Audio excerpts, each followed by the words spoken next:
ఈరోజు సమావేశము ఏఐసిసిలో జరిగిన సమావేశం పార్లమెంట్ ఎన్నికలకి అందరూ సమాయత్తం కావాలని ప్రిపరేషన్స్ మొదలు పెట్టడానికి అలర్ట్ చేయడానికి సమావేశం పిలవడం జరిగింది.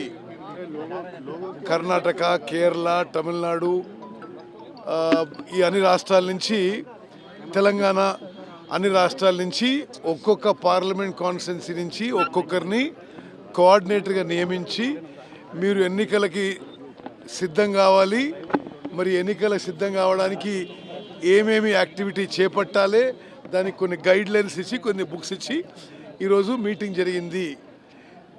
ఏఐసిసి ఇప్పుడు ఒక వార్ రూమ్ నడిపిస్తూ అన్ని పార్లమెంట్ కాన్స్టిట్యున్సీ మేము మానిటర్ చేస్తున్నాం.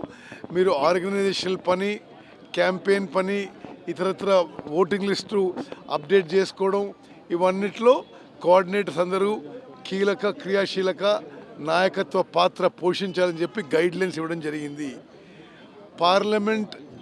ఆ పార్లమెంట్ సీటు గెలిపించే బాధ్యత కోఆర్డినేటర్ మీద ఉంటుందని చెప్పి కూడా ఈరోజు చెప్పడం జరిగింది.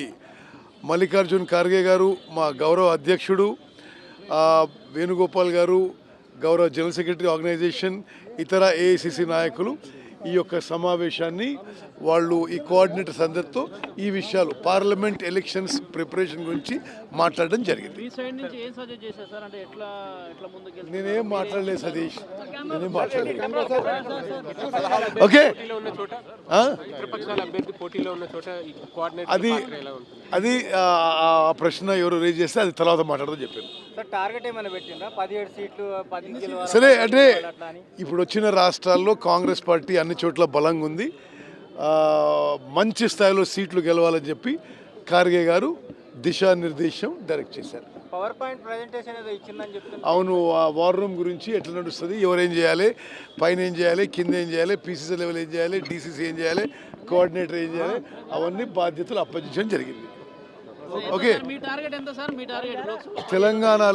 తెలంగాణలో నాకున్న ఒకటి గుర్తుపెట్టుకోండి, తెలంగాణలో ఎలక్షన్స్కి 6 నెలల ముందు కాంగ్రెస్ పార్టీ 70 సీట్లు గెలిచి ప్రభుత్వం ఏర్పాటు చేసి చెప్పిన మొదటి వ్యక్తిని నేనే. మేము 4-5 సీట్లలో కొద్దిగా మిస్ అయినాం, కానీ అదేవిధంగా ఈరోజు మీకు చెప్తున్నా, తెలంగాణలో 13-14 సీట్లు గెలవబోతున్నాం. నల్గొండ పార్లమెంట్ సీటు 3 లక్షల మెజార్టీతో గెలవబోతున్నాం.